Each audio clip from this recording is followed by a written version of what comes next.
Okay, so I'm so excited about this. I cleaned myself up a bit to be appropriate for this reading. Because it's a great reading. I'm super excited. I hope that you're already enjoying it. But I thought that I'd make it a little easier to watch me.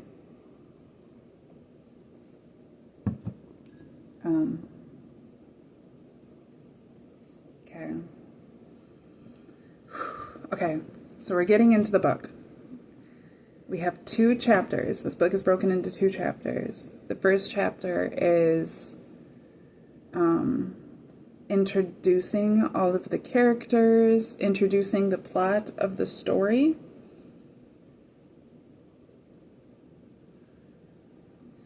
And the second chapter is how everything comes together. However, we're already aware that this plot is kind of thick, right? And it doesn't, we already know the plot, and we already know that it, like, gets really deep. Okay, I think there's also an intermission in here.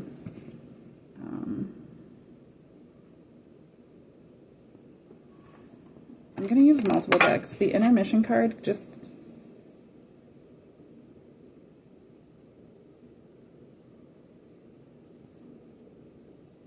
Okay, this card fell out. Let me shuffle. I'm going to use a silly intermission.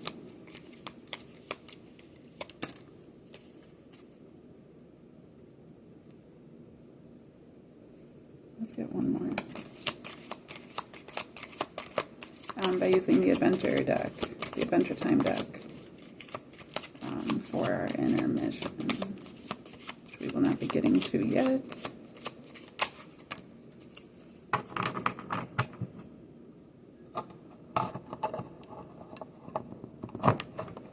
Jeez. I was hoping for bright colors.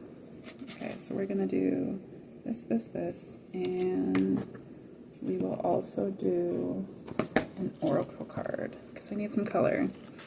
We need some color in this. Granted, as we get into the chapters, I'll be using the pink tarot. So I'm taking out all of my decks, aside from the holographic tarot. In order to... We're using it all, though, you know? I guess maybe I should use that too, huh?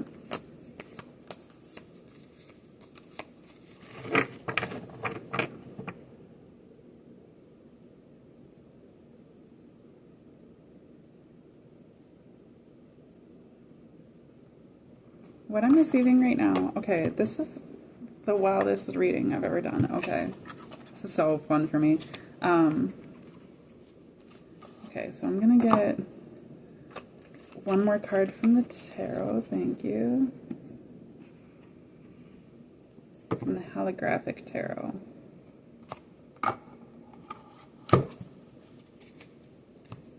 Okay, so our intermission is actually going to be a card from the holographic tarot and 3 cards from the Adventure Time tarot. These oracle cards, I actually was just told to use as the actual cover, the front and back cover of the book. Now, I've been referring to our 7 of Wands and 9 of Swords as the front and back cover, but what that actually is when you first open the book, this says the title of the book, but it also says your name right on it, right? It introduces you as the main character.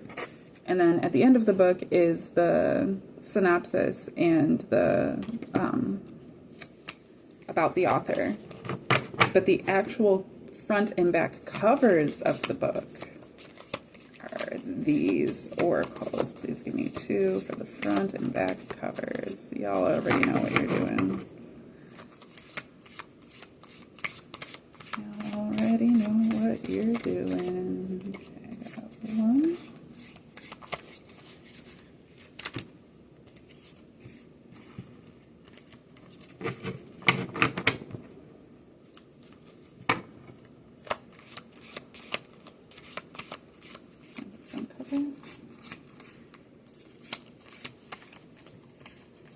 the back cover came out first. I will put them where need be. And we're going to get to these actually last.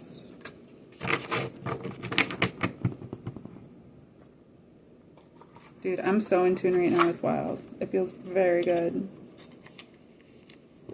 I'm like not even thinking about anything else. I love this. Okay. This is good. I love you. Hermetic deck. You're wonderful. Thank you. Okay. Just gonna leave those. We're not there yet. Okay, we've got these. Okay. I'm so excited.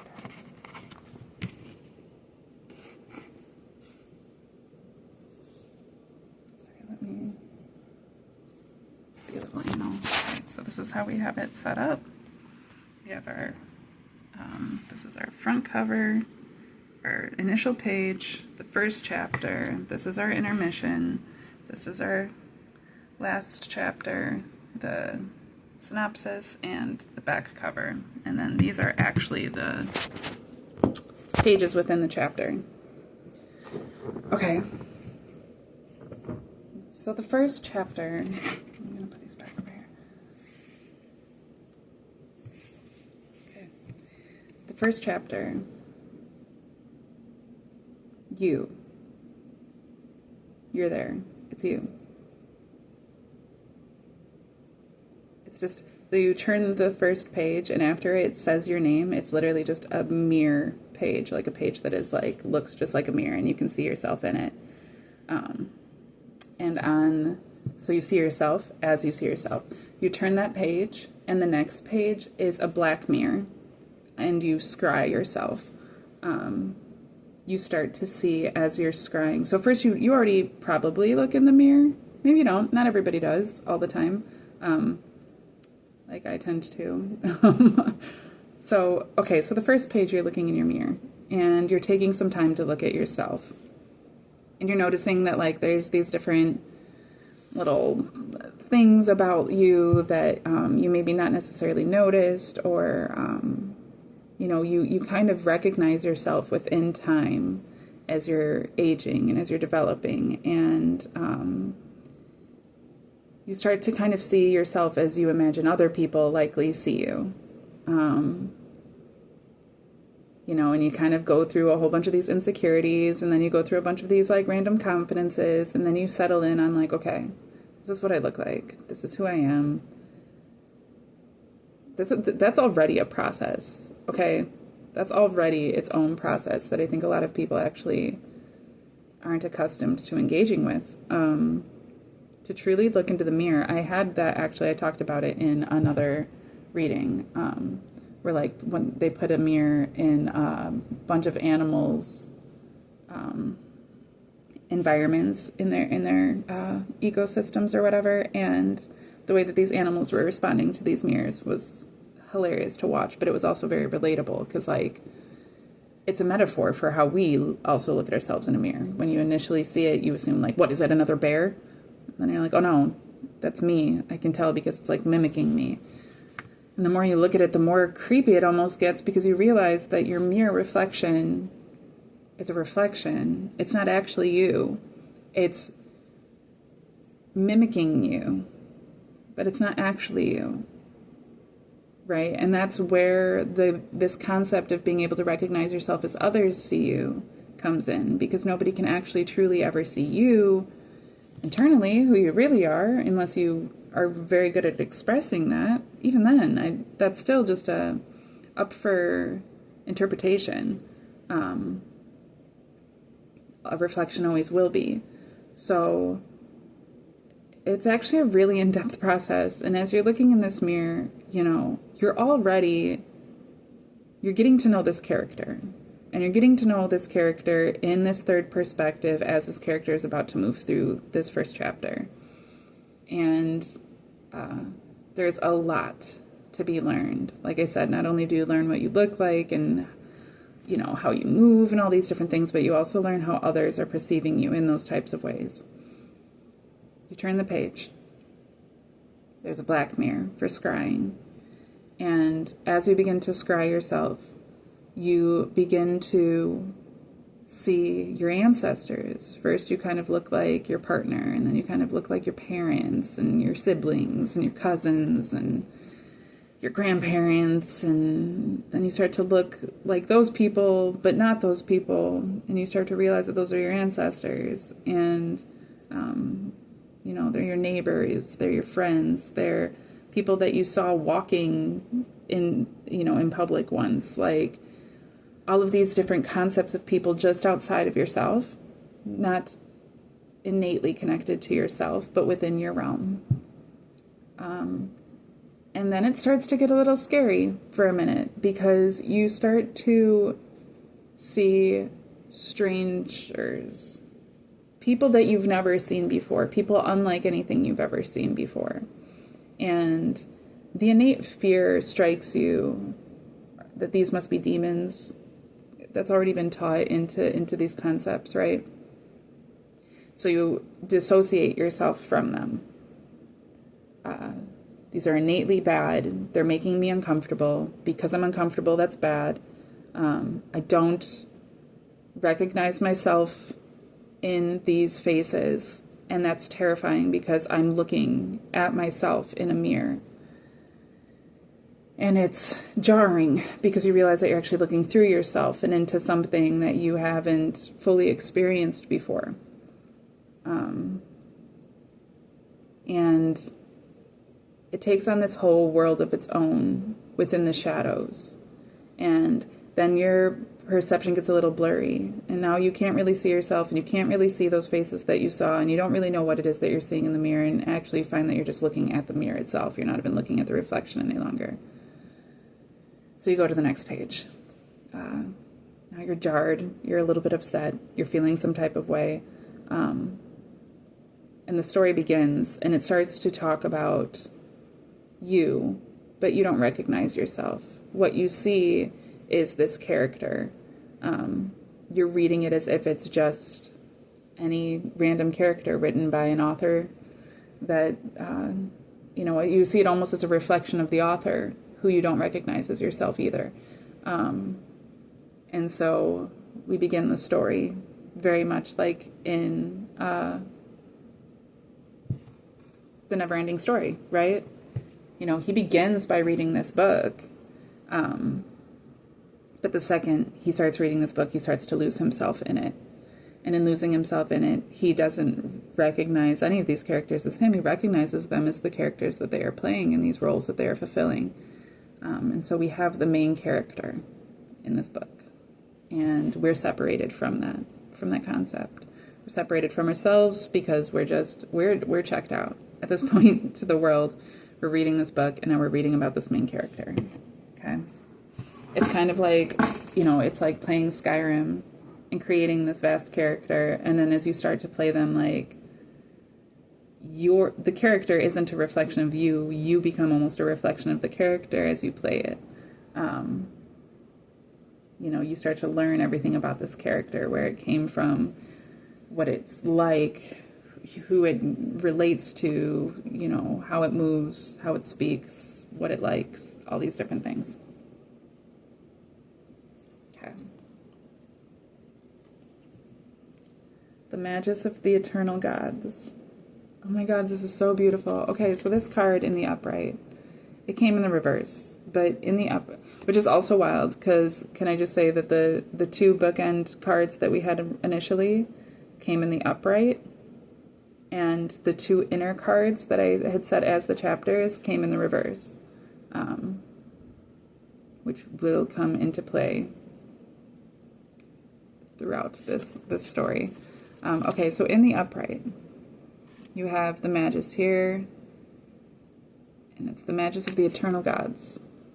Okay. And then you have these two poles.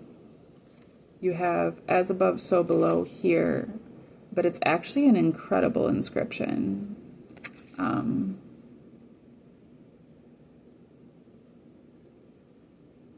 Okay, way deeper than I'm able to actually read, to be honest.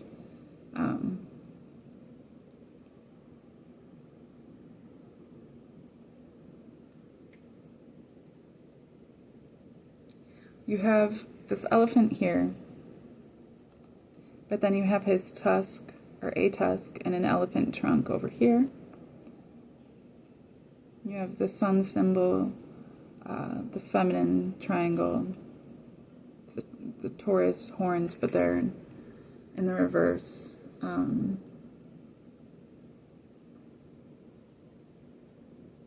This is immediately giving me a different energy than either of the external cards did.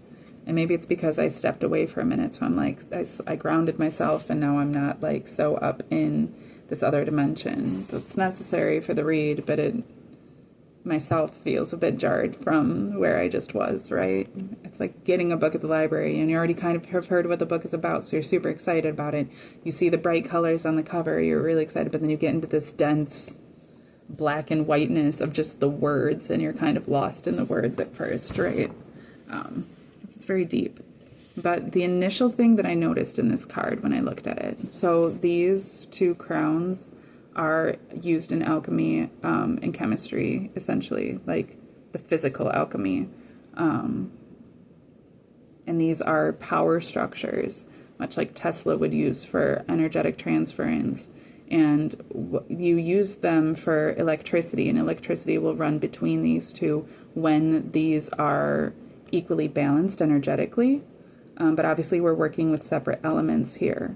And so he's trying to balance out their energy, or at least create a connection between them. He's focused on the triune. And it's funny because as he's holding that, well, one, he has a tattoo of the, what is that cross called? There's a tattoo of a specific cross on his hand, which I don't think you can see in here because this isn't clear. But he has this tattoo on his hand of a cross, and it's not a Celtic cross. It is. It is like a Celtic cross. Not the one with the, I wish that I knew these names. This is people that know their mystery school education well. Like I said, the people that know how to read these know how to read these. So it's for those who know, you know, for those that have ears to hear, that have eyes to see, that's how this all works. It's the incredible, beautiful thing about life. But he's looking at the triune with his two, and he's going like this with his two fingers. Like, I'm watching you, you're watching me.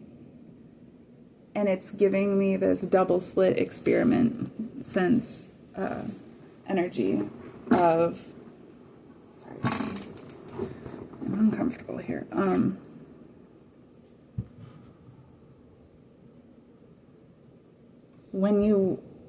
In order to measure something, you have to perceive it, and then you have to measure it.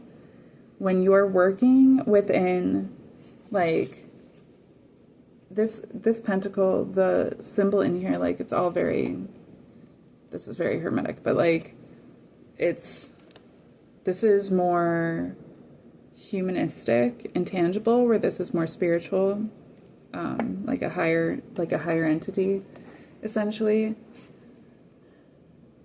And what he's trying to do is to bring the spiritual into the physical. You know, he's trying to alchemize. But he's struggling with the concept because he's like, I see you. Like, I see you. And there's this double slit experiment of the concept of when you observe something, it becomes observable. But prior to the observance, it exists in a more chaotic state. And how can you measure that chaotic state without observing the chaos? And if the second that you observe it, it becomes somewhat measurable, you're changing it just by observing it. So how can you let something remain pure enough to properly alchemize it while observing it? But how can you measure it if you're not observing it? Right? So he's finding himself in this bit of confusion that way. And what this card because of this whole process that he's doing right here. It reminds me of the movie The Holy Mountain. The Holy Mountain, I believe is what it's called. Brilliant, beautiful art movie from the 70s. Incredible. This movie is incredible. I highly recommend it to anyone who is into the occult, because it is, you would have to be into the occult to understand it, I believe. If you've ever seen The Color of Pomegranates, that one is extremely artistic. Or Santa Sangria is another one. That one's a little wicked. That one's a little more like, it's kind of like Moulin Rouge, but in an artistic world. But then it reminded me of The Color of Pomegranates when I watched it. And The Color of Pomegranates is extremely visually stunning, beautiful. But The Color of Pomegranates is more like a socio-political, like that's like the concept behind it is more socio-political, where The Holy Mountain is this religious spirituality, occult, alchemy, right? Like it's more in those realms. And brilliant, beautifully done. Such a powerful movie. And I remember this scene being like, up until that point that I watched it, I think I watched it when I was probably like 25 or so.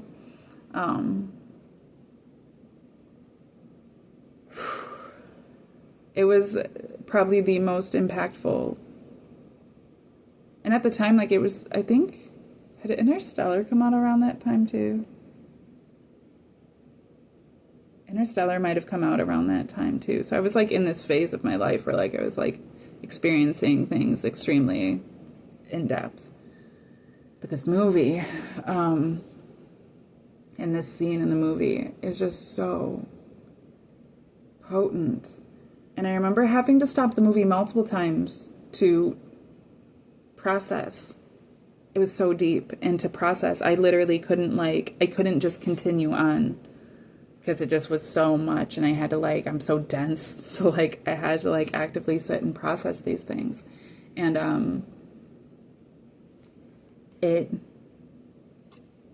in this specific scene, this, like, I would meditate when I paused it, but in this specific scene, when I paused it because I started weeping.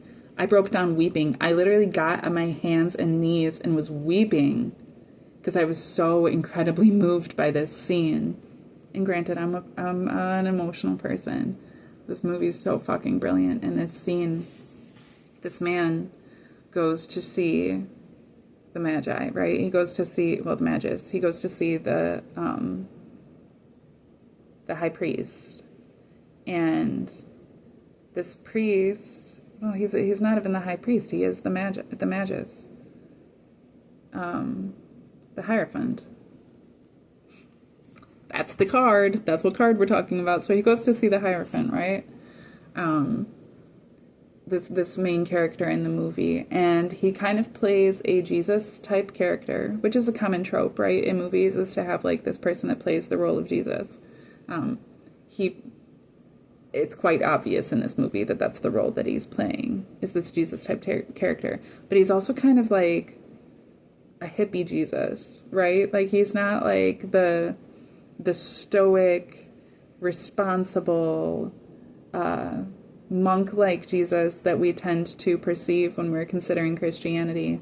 He's kind of free-loving and free-balling, and like I think he like drinks or does drugs. He's kind of out there, this main character, and it's actually like he's going through this process of becoming the prophet, but he's almost unaware of it, or he doesn't want to believe it. He knows it, but he doesn't want to take it seriously. He kind of just wants to fuck off. But, like, his destiny just continues guiding him in this direction. And, like, there's nothing he can really do about it. This movie is insane. It's so good.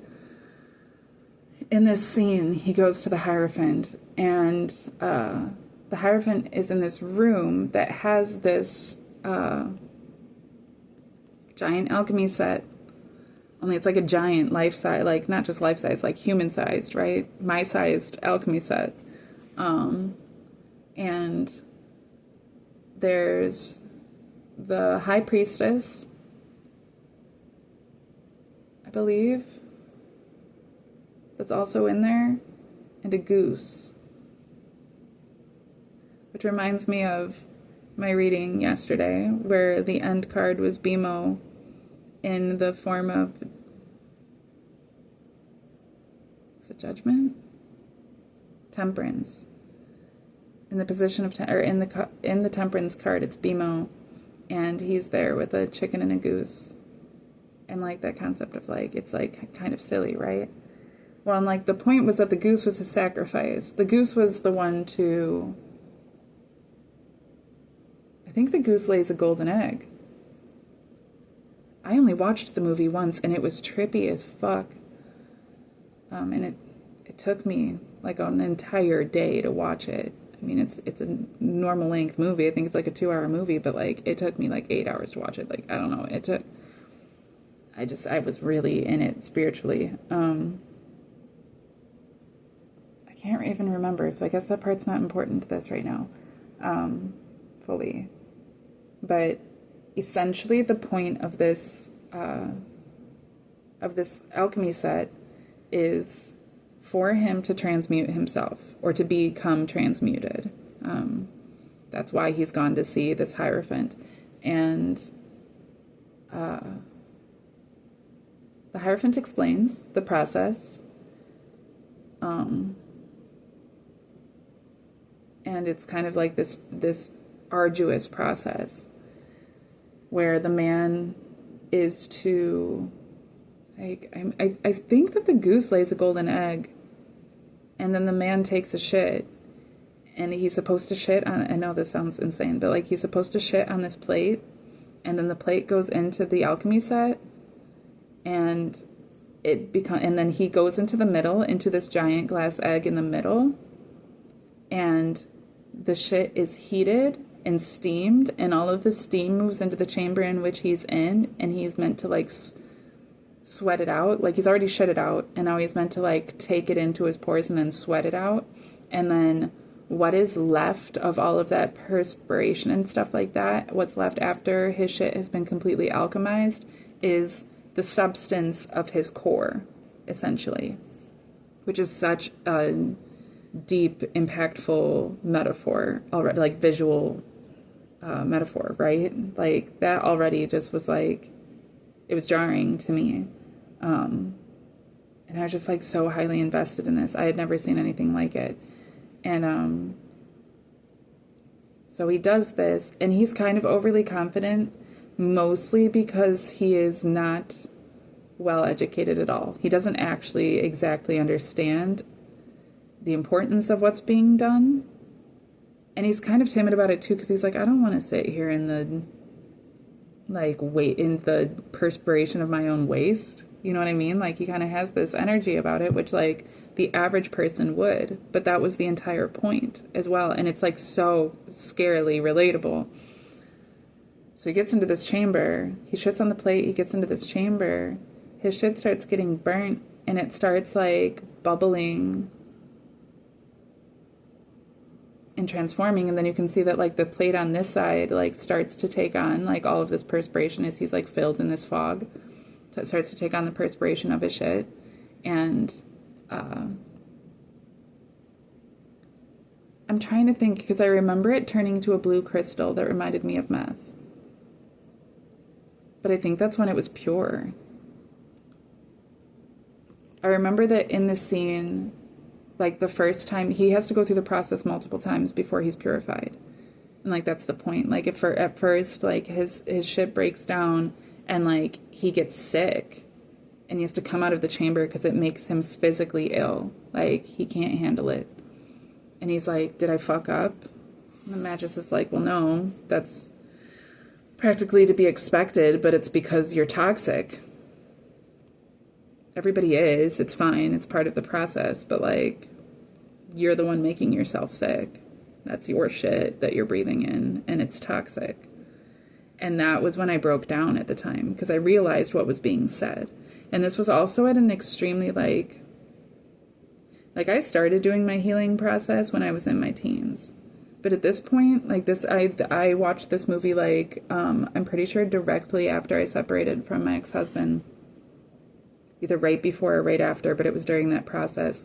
And it was during that process that I started to realize, like, I literally came to this random awakening where all of a sudden I, like, realized, like, a whole bunch of things that had happened to me in my childhood that I just, like, had completely suppressed and ignored and didn't realize were even, like, part of me.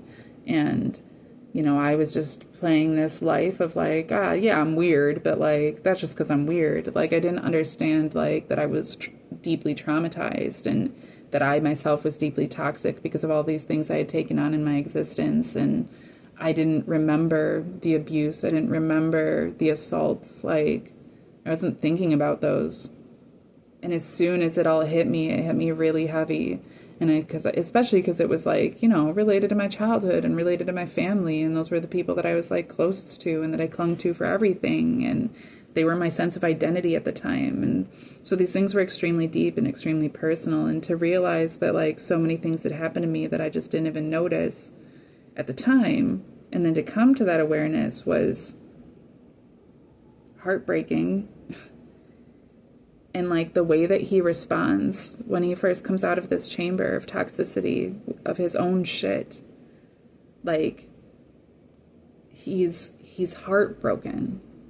He's humbled, but, like, not fully humbled yet even. Like, just in that state of being absolutely broken, of realizing I'm fucking sick. I'm sick, and I'm disillusioned, and I'm confused, and I'm scared, and this is all me. It's just, it's so powerful. And like I said, then he goes in through the process again, and he becomes more and more purified throughout the process, and he keeps doing it, and he's in there for, like, hours, you know, days, whatever. It's eternities before he's finally clean. And it's funny, like, because, like, at this point I'd already understood the concept, how I would have referred to alchemy at this time. It was the process of turning shit into gold. And that's essentially what happens through this process. But to see it visualized that way, like, I always looked at it metaphorically. Where it's like, well, you have, you know, all this shit in your life. You have all this, like, stupid shit that you've been through, or all this bad shit that you've been through. And, you know, you turn it to gold by, like, making the most of it and being like, yeah, well, I was abused, but now I'm stronger for it kind of concept. The visualization, though, was just incredible, really incredible. And especially because, like, there's so many different things about that. Like, at first, when you first taste your own medicine, the medicine that you've been giving everybody else swearing is love. I loved everybody. I always gave of myself. I was the most giving person anybody'd ever met in my life. You know what I mean? I was so happy just to sacrifice myself for everybody else. I was always compromising myself for everybody else, and I thought that was fine, and that was just my identity. That was my identity. That's who I was. Giving love. I was just loving everybody, but nobody loved me. I was embittered, but I wouldn't act that way. In fact, anytime I felt that trigger of embitterment, I would, like, double down on giving myself away. And you know, loving harder is what I thought I was doing. But like I said, like, it wasn't love that I was giving as much as I thought that it was. I didn't know what love was. I was giving what I thought was love and was wondering why I wasn't being properly received. But that's because my concept of love at that time was toxic. What I'd been taught of love was toxic. The people that had given me what I was calling love were toxic. And I was receiving it myself as a toxic person. And then I was giving it out to other people in a toxic way. And the thing about toxicity is that it encompasses everything. It will make you sick. It will make your environment sick. It makes everything sick. This dude was sitting in a chamber of his own shit, and it was making him sick. The fumes of it were making him sick. He could have killed himself in those fumes of his own toxicity. But he did go through this process of healing, and this was the process of healing. So we have our first chapter being depicted as coming to recognize oneself, and then going through the healing process. That's just the first chapter. Okay, when I first started healing, I looked at this as like, now this is it, and I'm going to be healing for the rest of my life, but once I'm healed, then I'm healed, and like, that's my task in life. Like, that's just the first chapter. That's just the first chapter. This was like maybe in the middle of the movie. Then there's a whole nother movie after that.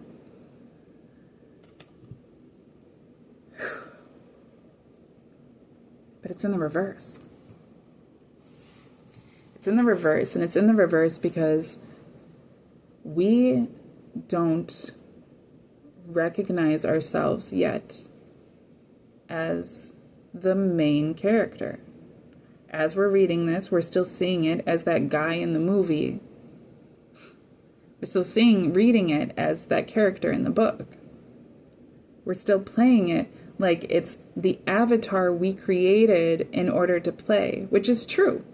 But we are the Thetan, not the avatar. We're both. We are the avatar. We created it. We're both creation and creator.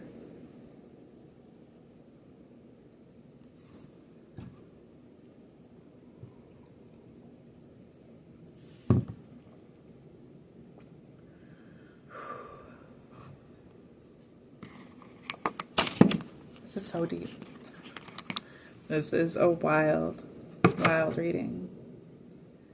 And I can feel it in my heart. It's like cracking open my heart chakra. I like feel all these different emotions. Okay, can I have a few cards to break down this first chapter? A few cards for breaking down the first chapter.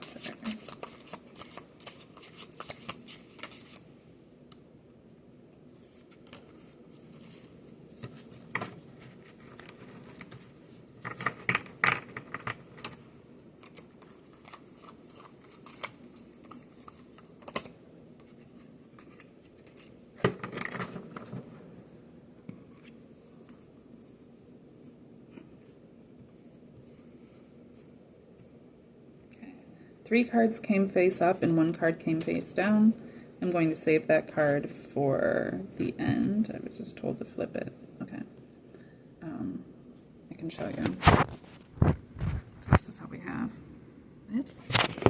I know, I'm going to, when I have more money, I'm going to order a setup so that we can actually look at the cards as I'm doing them, because the way these set themselves up for every reading is always so fascinating to me too, and I really want to be able to share that with you as well. It's just difficult too, and I like to be able to engage with the camera so that it's like more personable. I would like there to be both so that you can actually engage with the cards as well. It's just hard to get that angle, to have it pointed down without something to hold the camera with.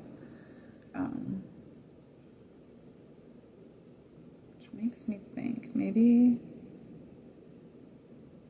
I can figure something out for later. Okay, anyways.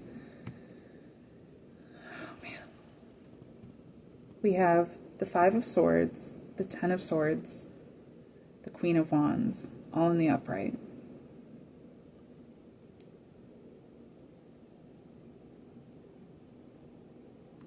We're looking at the Hierophant as this character. We're looking at the main character like a character who's gone to the Hierophant to learn himself, and he's mortified.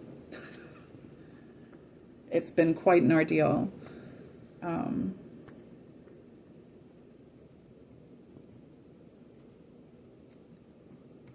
These cards are so pretty. So we have the Five of Swords, the Ten of Swords, and the Queen of Wands.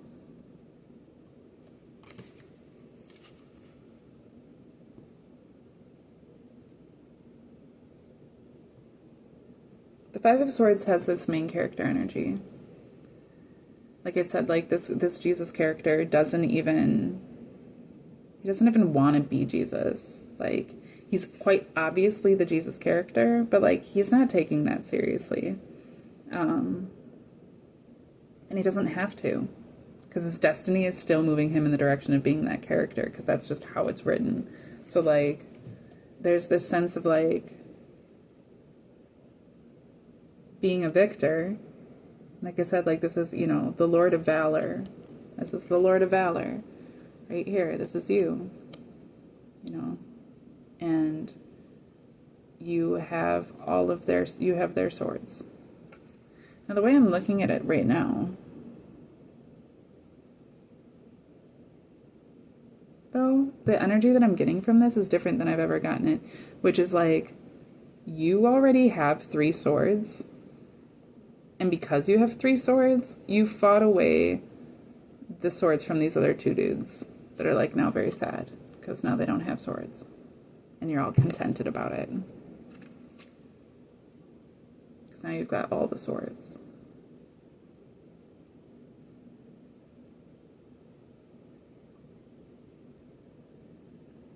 Which is like this sense of like, it is a sense of greed, but it's deeper than that. It's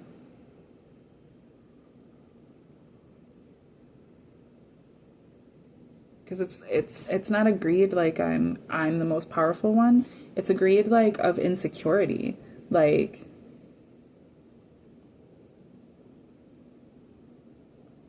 nobody can fight me because I've taken everything that they have. It's this concept of looking at the character in the book as separate from yourself. Because you're not an idiot like this guy, right? You're not, I'm better than you. Like, you're not so great.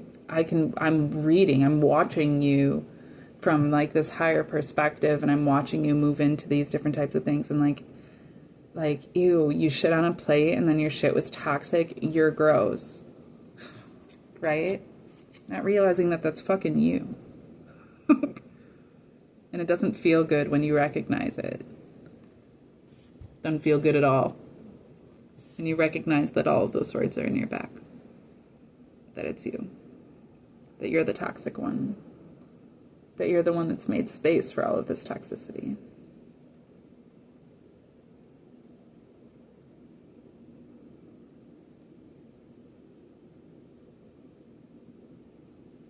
These cards are very interesting because as beautiful as they are with the pink and the rainbow colors, I love the bright colors, and I love it with this hermetic deck, sorry. I'm a heretic. Not of my own faith, of the Christian faith. Anyways, but that, like, this deck is actually the heretic deck. This is my mom's deck that I said, right? This is the heretic deck because what I'm recognizing is that in comparison to the regular Rider-Waite Tarot, this is the regular Rider-Waite Tarot cards and imagery, but like this was just copied off of it, and a lot of the details in the original Rider-Waite Tarot have been lost for the sake of making this deck. One, to try to legitimize this deck using that imagery, but it wasn't used perfectly. A lot of the details are lost, and it is to like it's like trying to present itself as equal, or like, yeah, it's equal, because like I had said yesterday, like I was looking forward to using this. This is the first time I've used this deck, but I was looking forward to it because of the colors. I was like, oh, I think I'm going to like this one even more than the holographic one that I have. So I'll probably start using this one mainly. But I'm looking at it right now and I'm realizing that like it's not even complete. Like these lines aren't straight and stuff, and I can tell, like like his hand is all goofy. You can't necessarily see it because my camera sucks. But I've copied artwork before, like traced artwork in order to redraw it before. My own. When I did this picture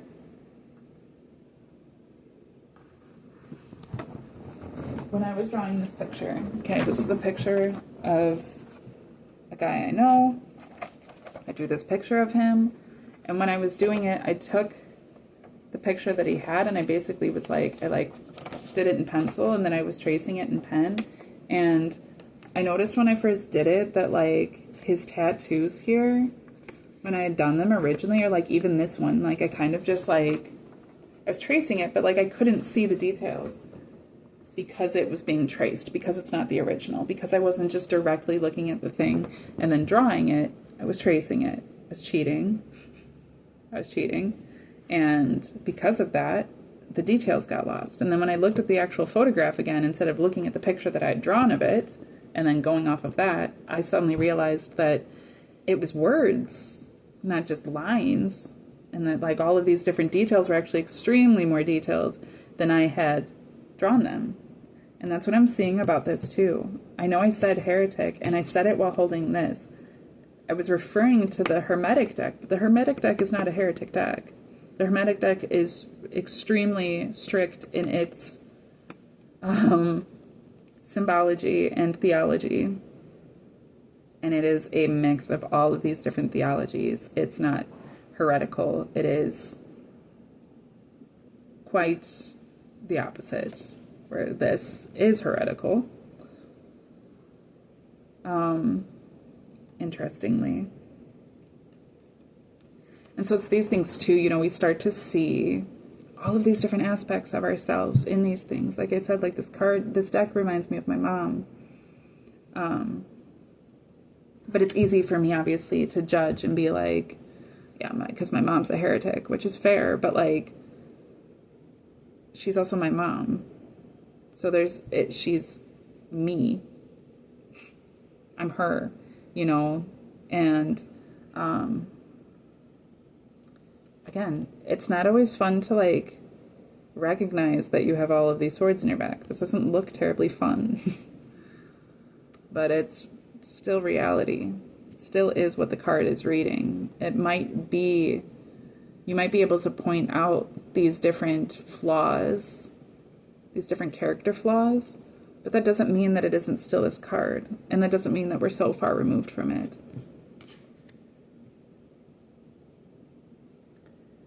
And then the Queen of Wands.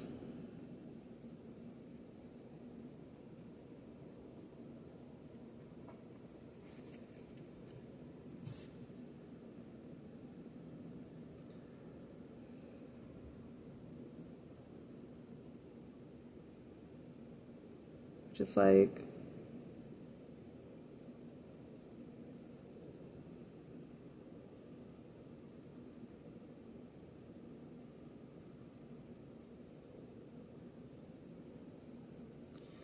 the message I'm getting right now is almost like there's been a curse that's put this card in reverse.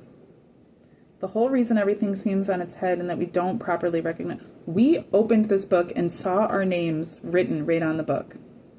We showed somebody else and they saw their name written on it. When we look in the mirror, we see ourselves in the mirror. When they look in the mirror, they see themselves in the mirror.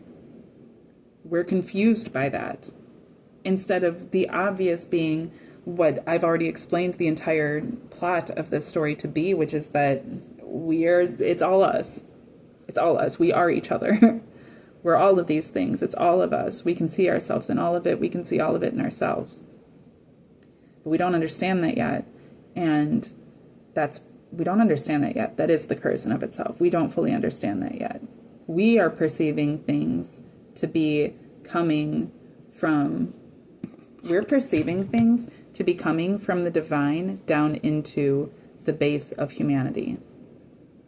When in reality, this card is upside down.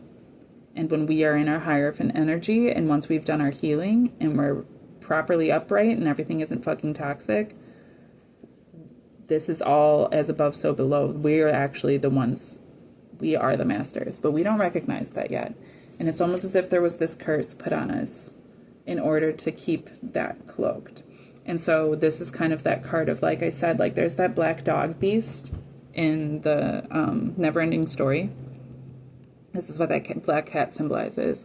And this energy is like this dark witch. Like, there's been a curse put over the land, a darkness, a void that's encroaching, that is trying to rob the creator from its creation or its creativity. It's trying to convince the creator that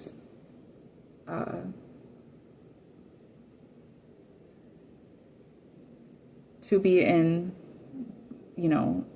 despair and in cruelty, to feel like a victim, to not recognize its own power.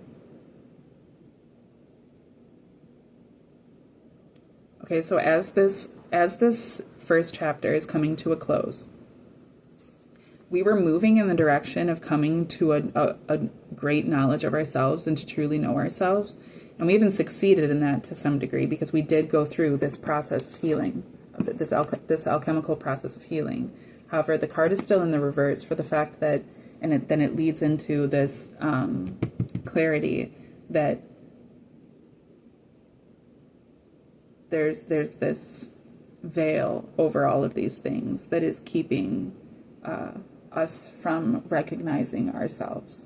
We already know, because the whole book already starts with like an explanation of itself. Like I said in the movie Memento, we already know all these things, but we don't understand why. This is the beginning of the understanding of why. This card came face down, the King of Pentacles. It still is a beautiful deck. The details just kind of suck.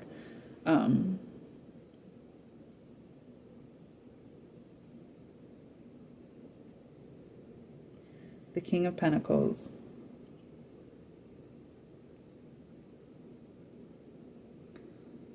Like I said, we're, okay, these are new characters, essentially, that are showing up in this first chapter. Like I said, we'll get an understanding of all these different characters. We've already been introduced to the main character. We've been introduced to society in general because of their role in society. We've been introduced to the Hierophant. For a split second, there is even a High Priestess there. There's a sense that there's this whole world around it. Now we've been introduced to this queen, this dark queen, that's cursed us. We've also been introduced to, like, friends and foes that, like, we consider to be below us. We've also been introduced to our own family members, and those closest to us, and we've recognized that we are innately attached to them. And now there's this new character. This is a very prideful king, very materialistic, arrogant. And he and the queen, he's the one with the kingdom. The queen is like separate. She has her own kingdom that is separate from his, or maybe she's like part of his kingdom but like separate. He's the king. He's like the mayor, right? And she's like the assistant kind of deal. So he's the one with the power, technically, or at least he perceives himself to be. But what we're already becoming aware of, now the main character doesn't know this yet. This is being revealed as the plot without the main character's knowledge. So what we're going to move into next is the main character coming to understand what has already been revealed to us. That there's a curse, which is why the main character hasn't been able to realize these things. And now we've met this king of the kingdom, and he's a cunt. And in that, his arrogance makes him blind to the reality of what's going on. Like I said, like this queen is affiliated with him, but like he doesn't realize that she's a dark queen. He doesn't realize that there's a curse on the entire kingdom because she wants his throne. He is just happy to play these roles because he's just doing what he does. And he's a fine king. He has extremely strong armies and very few poor people in his kingdom. He's very wealthy, and he's boastful. He's arrogant. He likes people to see that he's a very good king. So he's not a bad king. He's just an idiot. Okay.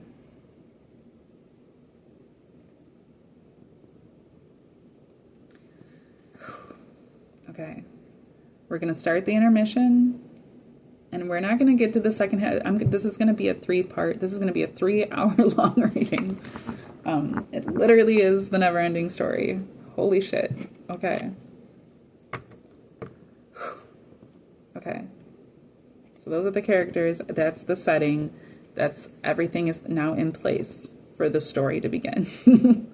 We're already halfway through the story, right? But it's now the story is really starting to begin. We already know the end and everything, but we just don't get it yet.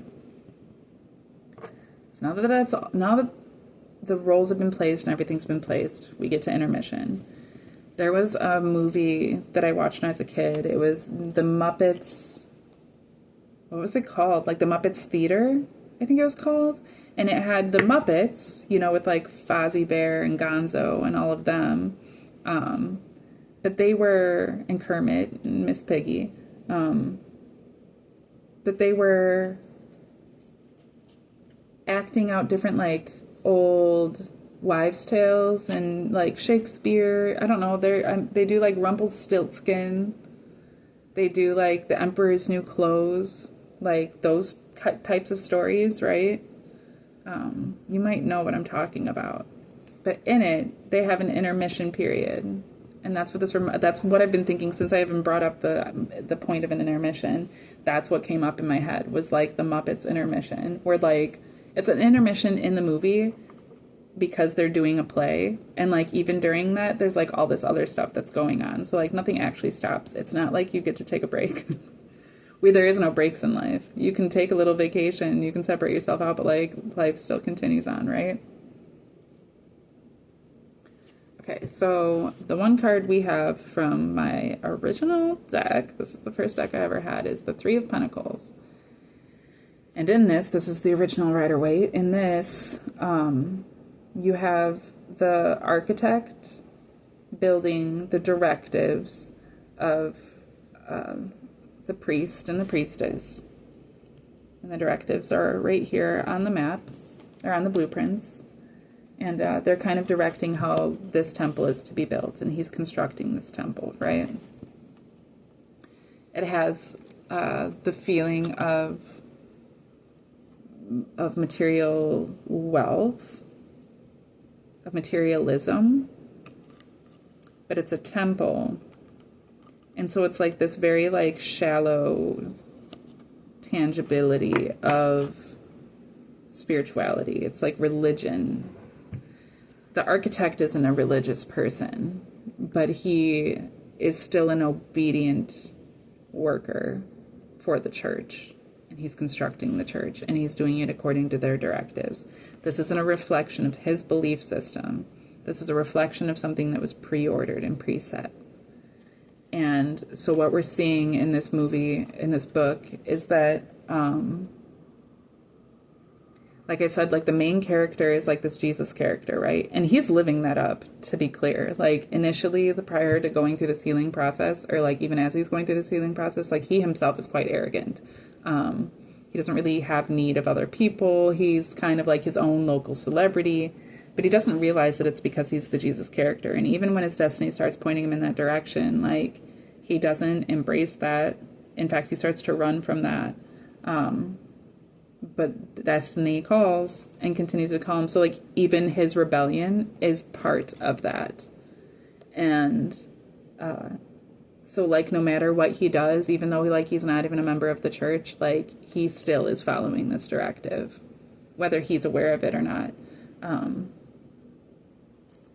But what we're seeing here is that he is aware of it.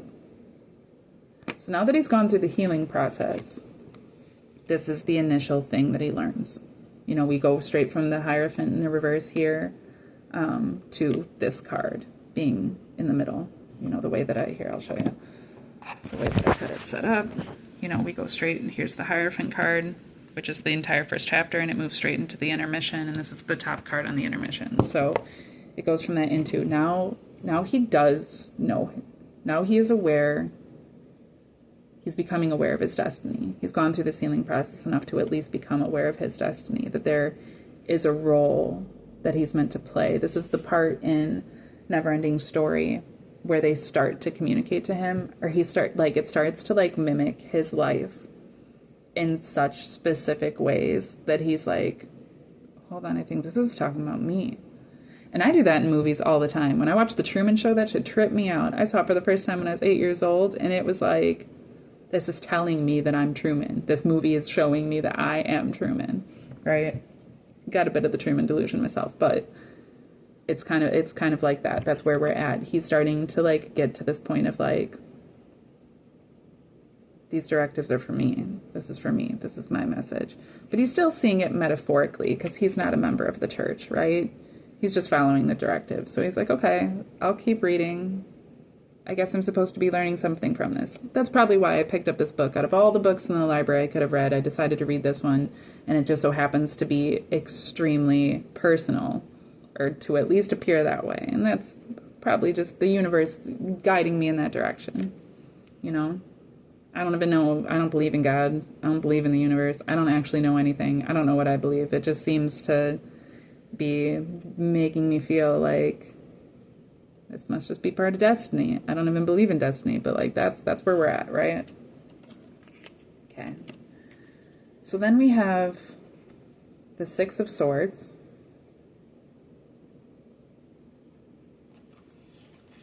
The Six of Swords in our Adventure Time deck. And what I'm seeing here, there's like this orb, right? He's like a bubble. You can kind of see through him a little bit. You can see through him.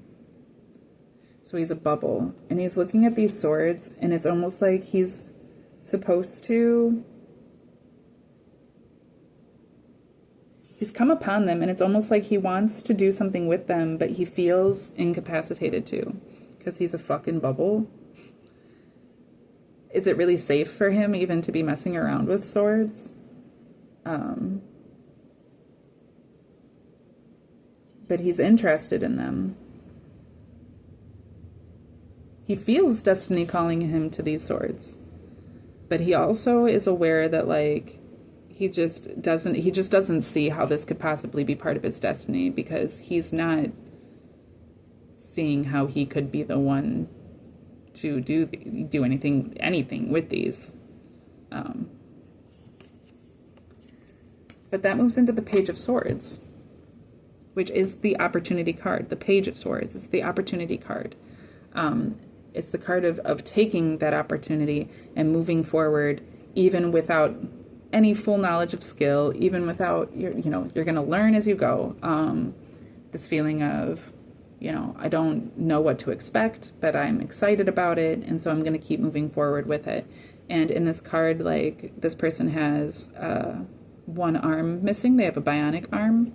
And then they have this friendly tiger with them. And so there's this sense of, this resembles the Strength card, even though it's the Page of Swords. It very much resembles the Strength card. And so there's this sense of, like, balance, and there's this sense of, like, despite all my uncertainty, despite all of my insecurity, more than anything, it's like now I can actually start to see. It's not really an uncertainty anymore.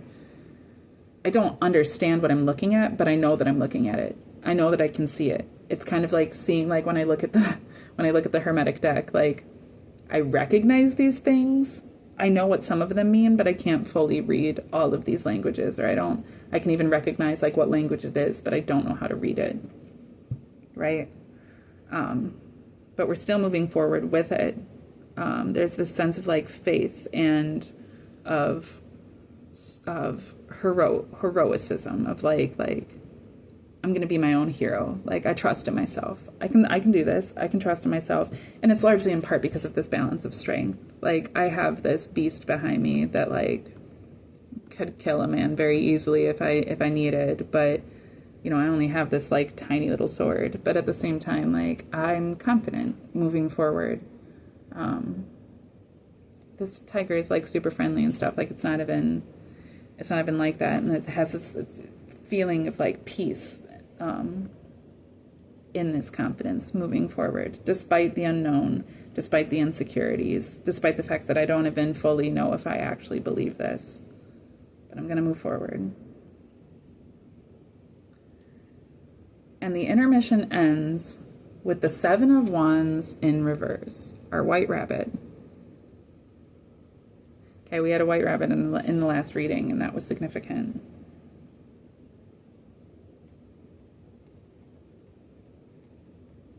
I couldn't think of the Seven of Wands earlier, right?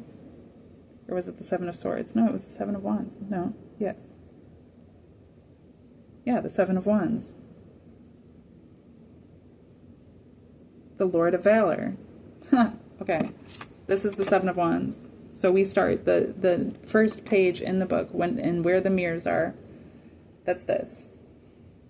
This is so cool to me. Okay, so the book starts, right, with you opening it, seeing your name written, turning the page, seeing a mirror, seeing yourself, turning the page, starting to see everything that you can see past yourself in the black mirror.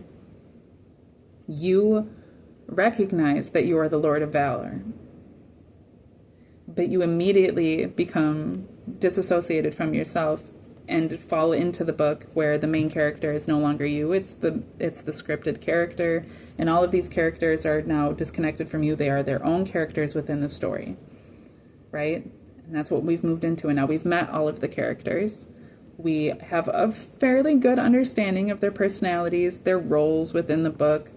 We don't know where it's going to lead, but we already can kind of sense that, like, okay, well, we know that there's this curse. We know that this king doesn't recognize that the curse is there, but it's his kingdom and that the queen is trying to get his kingdom. We recognize that, like, the main character is a bit arrogant, is going through the process of learning how to become humble, and it's doing so, but it still is a process. And then we come to this, we come back to him being the Lord of Valor, but now it's in the reverse. And it's like, follow the white rabbit. And he's on the defense now, right? Only it's in the reverse. So he's no longer on the defense. The Seven of Wands in the upright is the defensive card. And that's why I couldn't remember it when I was initially reading this. It didn't come across that way because it wasn't meant to. He wasn't ever really in the defense because he couldn't be, because he didn't recognize himself. Now he recognizes himself, and he's choosing not to be in the defense because he's choosing to be confident and moving forward despite all odds.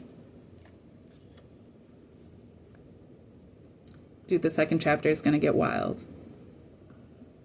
Okay. All right. I'm excited. I'm probably going to put the rest of these away, just keep the second chapter up here so that I can bring the rest down, and we will start the second chapter in the next video.